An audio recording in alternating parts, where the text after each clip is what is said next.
우리 다 같이 사도신경으로 신앙 고백하겠습니다.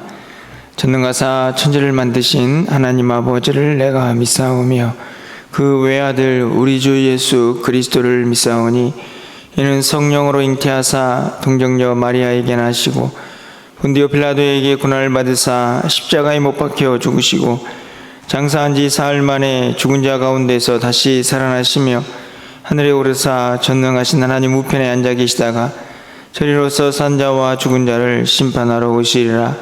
성령을 믿사오며 거룩한 공예와 성도가 서로 교통하는 것과 죄를 사하여 주시는 것과 몸이 다시 사는 것과 영원히 사는 것을 믿사옵나이다. 아멘. 우리 찬송가 292장 찬양드리겠습니다. 292장입니다.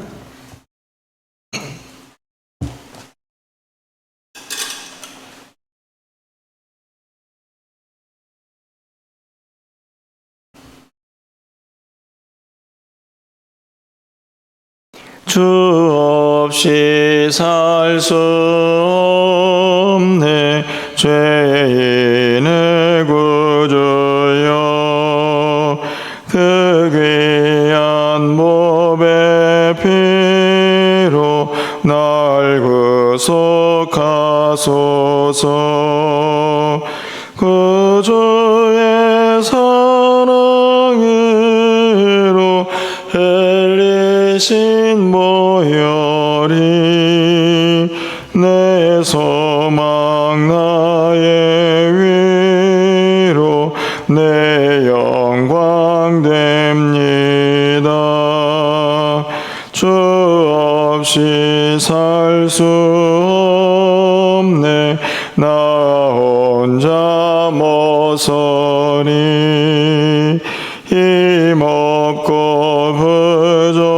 부족하며 지혜도 없도다. 내 주는 나의 생명 또 나의 힘이라. 주님을 의지하여 지혜를 얻으니 주 없이 살 수 없네 내 주는 하신다. 내 영의 깊은 간구 마음의 소원을 주밖에 나의 마음 네 알아주리요. 내 마음으로 하사 평온케 하시네. 주 없이 살 수 없네 세월이 흐르고 이 깊은 고독 속에 내 생명 끝나도 사나운 풍랑일 때 날 지켜주시니 내 곁에 계신 주님 늘 힘이 됩니다.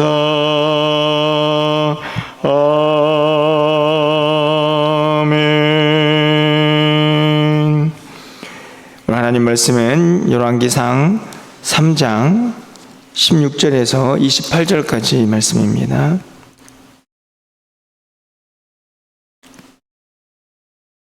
구약성경 515쪽에 있습니다. 열왕기상 3장 16절에서 28절 말씀 교독하고 마지막 절은 함께 읽겠습니다. 그때 창기의 두 여자가 왕에게 와서 그 앞에 서며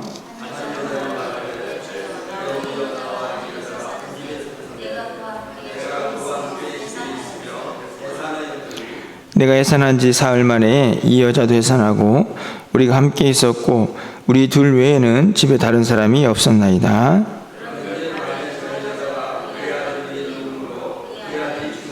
그가 밤중에 일어나서 이 여종 내가 잠든 사이에 내 아들을 내 곁에서 가져다가 자기 품에 누이고 자기 죽은 아들을 내 품에 누였나이다.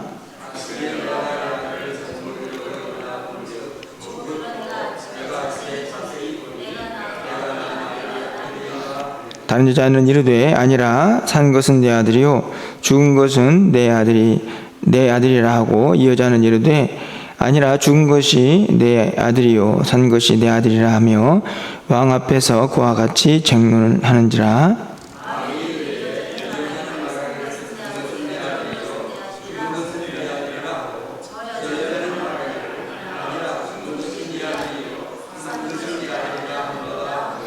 또 이르되 칼을 내게로 가져오라 하니 칼을 왕 앞으로 가져오니라.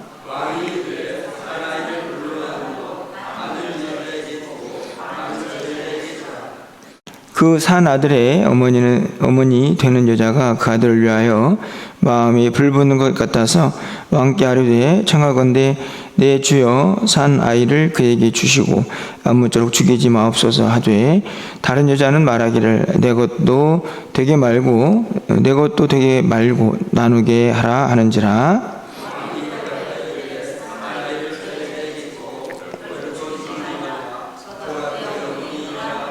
28절입니다. 온 이스라엘이 왕이 심리하여 판결함을 듣고 왕을 두려워하였으니 이는 하나님의 지혜가 그의 속에 있어 판결함을 봄이더라. 아멘. 네, 오늘 또 거룩한 주일을 맞이했습니다.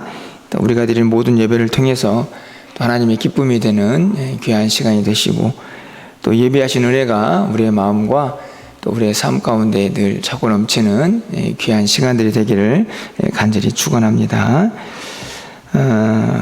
늘 말씀을 드리지만 목회를 하면서 여러 가지 어려운 점이 있지만 그 중에서 가장 어려운 것은 어떤 계획을 세우고 또 무엇인가를 결정을 해야 할 때가 아닌가 생각이 듭니다. 이제 아직 시간이 좀 있지만 또 연말이 되어 오니까 내년에 해야 할 일들 또 이런저런 기도 제목들이 참 많아져서 또 어떤 결정을 내려야 하는지 참 지식도 부족하고 지혜도 부족하다 하는 생각을 너무 많이 하게 되는데요. 저뿐만이 아니라 이 세상을 살아가는 우리의 모든 삶의 고민이고 또 기도 제목이 아닐까 이런 생각이 들게 됩니다.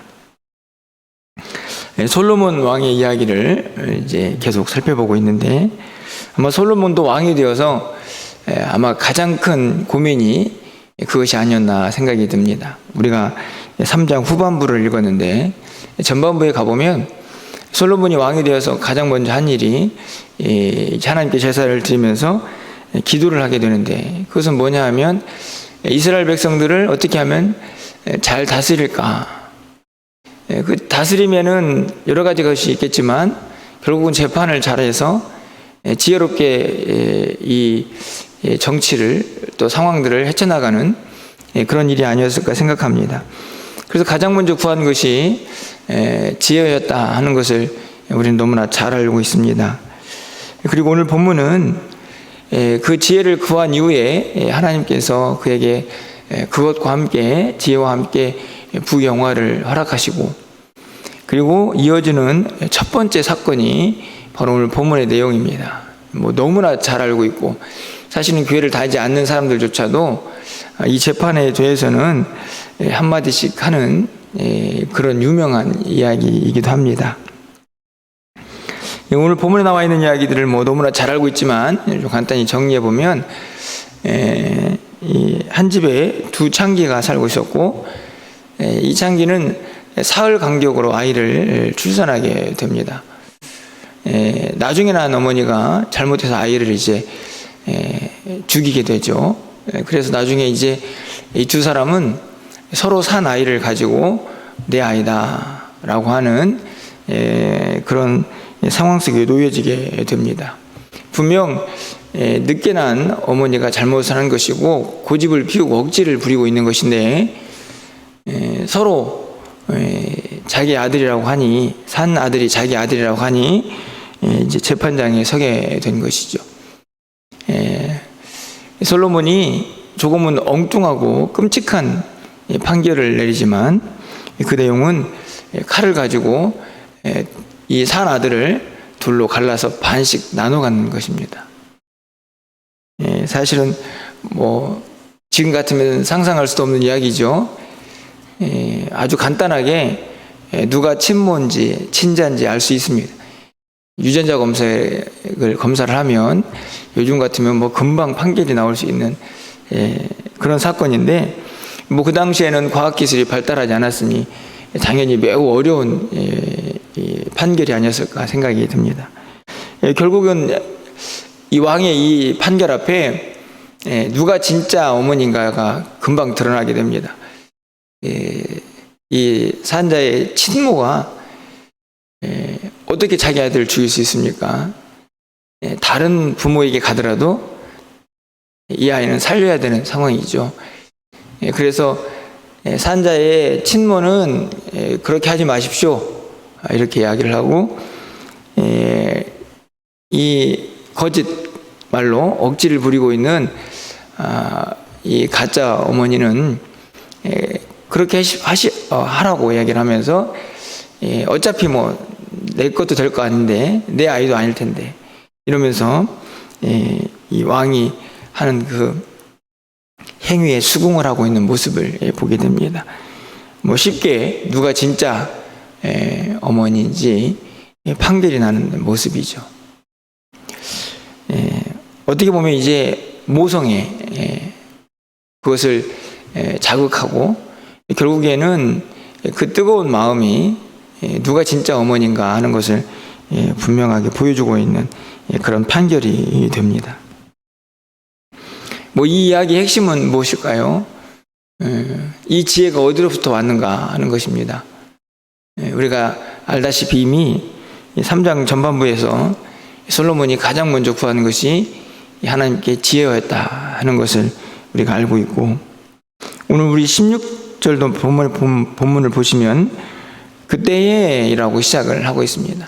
그때냐가 어떤 때이냐면 바로 위에 있는 15절까지의 말씀, 솔로몬이 꿈을 꾸고 그래서 꿈에서 깬 이후에 나타나는 사건이기 때문에 이 전반부의 사건과 또 이 후반부의 사건이 전혀 별개가 아니라는 것을 우리가 쉽게 알 수 있습니다. 결국에는 이 지혜가 어디서부터 왔는가 하는 것을, 그 출처를 분명히 밝히고 있는 말씀이죠.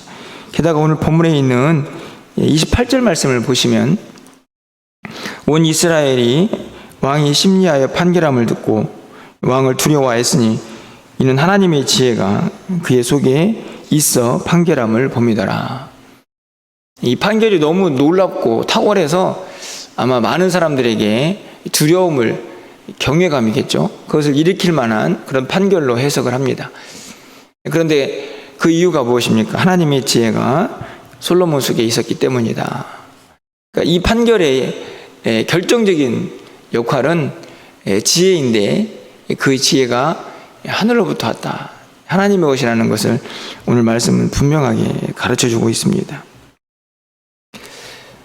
참 단순해 보이지만 복잡하고, 그리고 무엇을 결정하고 또 무엇을 선택하는 것이 진짜 지혜인가 하는 것을 어려워할 수밖에 없는 우리의 모습 가운데 오늘 판결에 함께하는 하나님의 지혜가 참 부럽습니다. 우리에게도 이런 지혜가 필요해야 한대. 예수님께서 마태복음 10장에 보면 제자들을 파송하는 장면이 나오죠.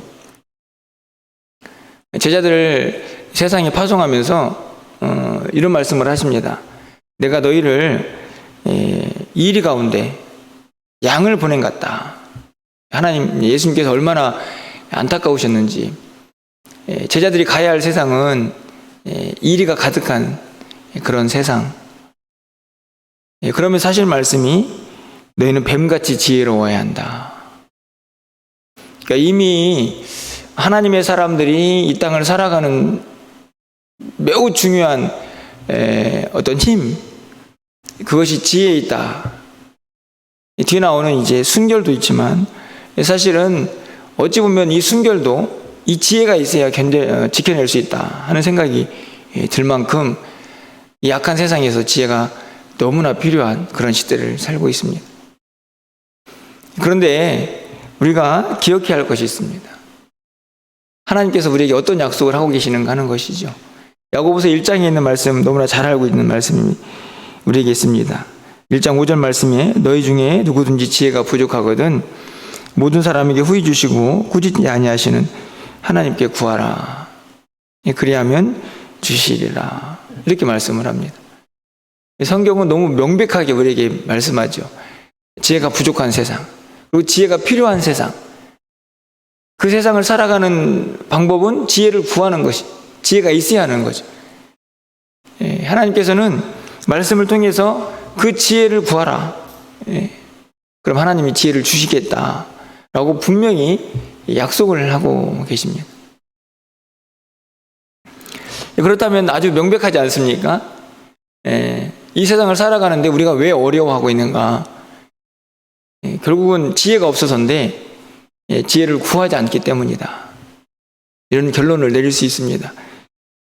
많은 일들을 하나님께 지혜를 구하지 않고 내 생각, 내가 가지고 있던 이 방식들, 내가 획득한 수집한 정보들, 그걸 가지고 뭔가를 결정하려고 하기 때문에 오히려 더 일들은 실타래처럼 얽히고 일이 더 복잡해지는 그런 모습도 보게 됩니다. 결국은 성도에게 있어서 하나님의 지혜는 뭘까? 이런 생각을 좀 해보게 되는데 그것은 결국 하나님의 뜻이다. 이런 생각을 좀 하게 됩니다. 뭔가를 선택하고 또 무엇인가를 해야 할 때 성도가 하는 일은 결국 하나님의 사람이 하는 일이기 때문에 그 일은 하나님의 뜻이 되어야 한다. 그것이 하나님의 지혜가 필요한 것이라는 것이죠.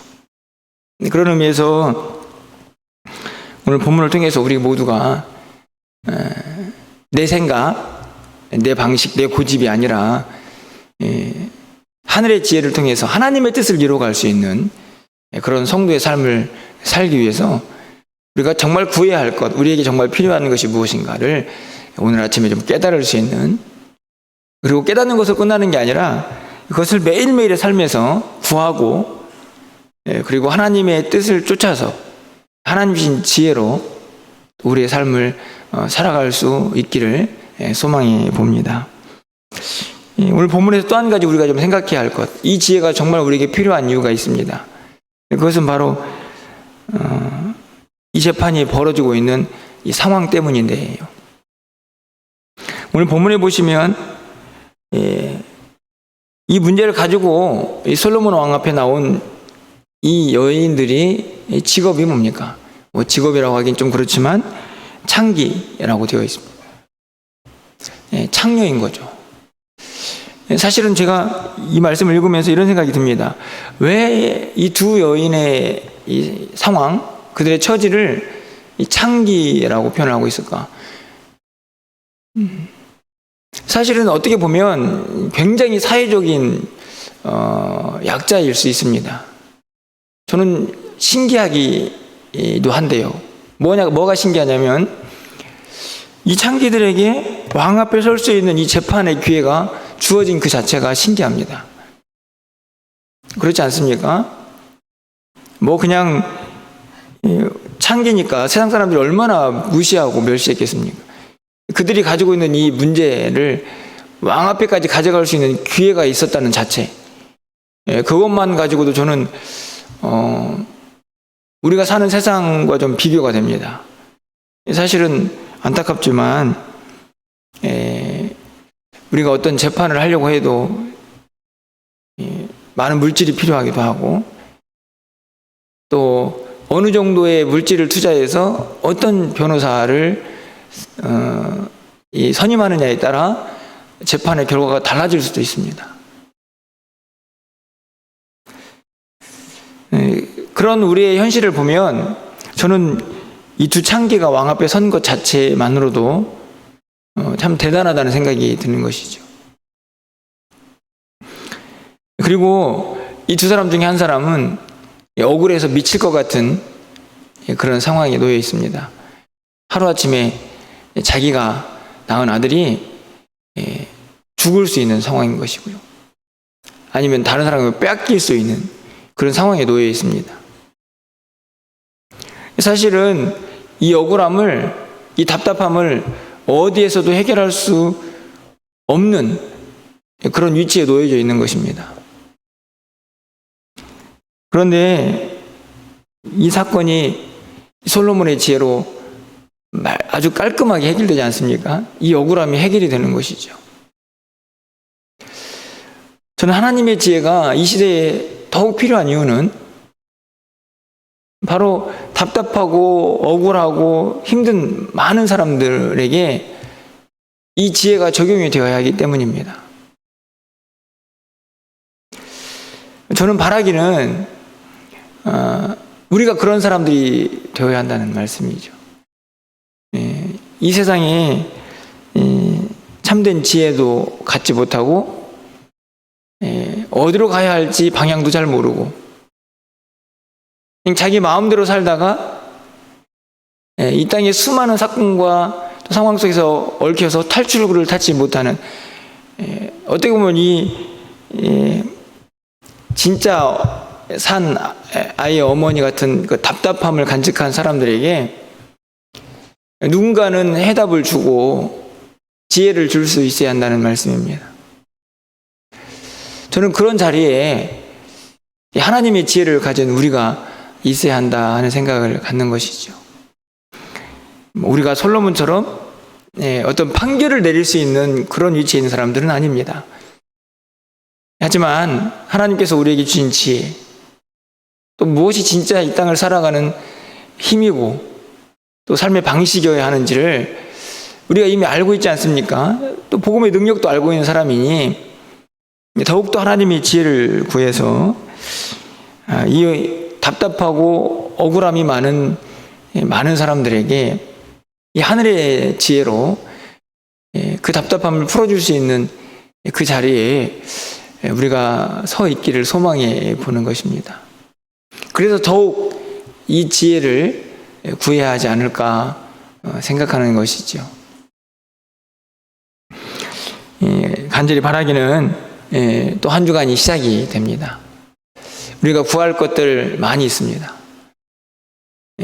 또 우리가 향하고 결정해야 될 것도 아마 이 한 주간에 많이 있을 텐데, 그때마다 내 생각, 내가 가지고 있는 이 참 얇고 정확하지 않은 지식으로 뭔가를 결정하지 마시고 하늘의 뜻을 구하고 하나님의 지혜를 가지고 이 땅을 살아갈 수 있는 그런 한 주간이 되시기를 바라고, 그 하늘의 지혜를 가지고 답답하고 억울한 이 땅에 있는 많은 사람들에게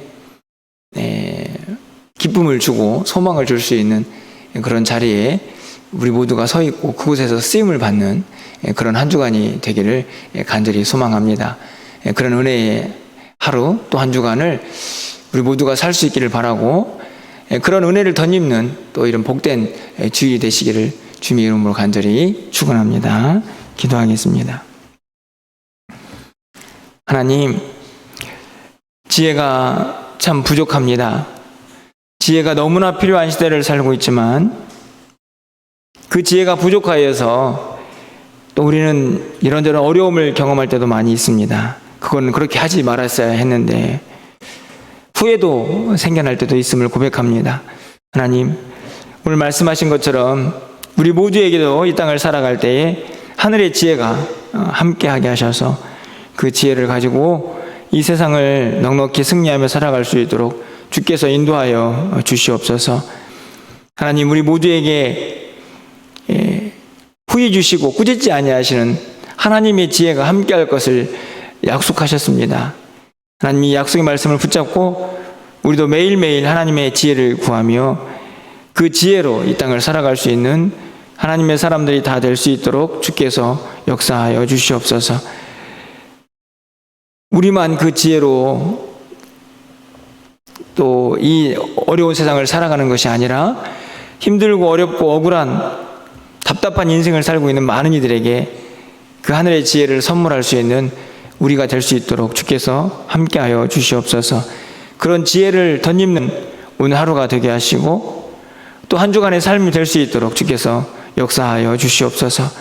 후회 없이 하나님의 뜻을 이루어가며 하나님의 지혜로 한 주간을 승리하며 살아갈 수 있는 우리 모두가 될 수 있도록 주께서 동행하여 주시옵소서. 오늘 거룩한 주일을 구별해 주셨사오니 사랑하는 성도들 세상의 마음을 빼앗기지 아니하게 하시고 이 하루를 온전히 구별하여서 하나님의 기쁨이 될 수 있도록 주님 도와주시옵소서. 강단에서 선포되는 말씀이 생명의 말씀이 되게 하시고 온 열방 가운데 또 이 나라와 이 민족 가운데 드려지는 모든 예배가 하나님의 기쁨이 되게 하여 주시옵소서. 사랑하는 성도들의 한 주간의 주입을 지켜주시고 저희들의 모든 삶의 영역에서 하나님의 영광만 가득하게 해주시기를 간절히 소망하옵고 우리 주 예수 그리스도의 이름으로 기도합나이다. 아멘.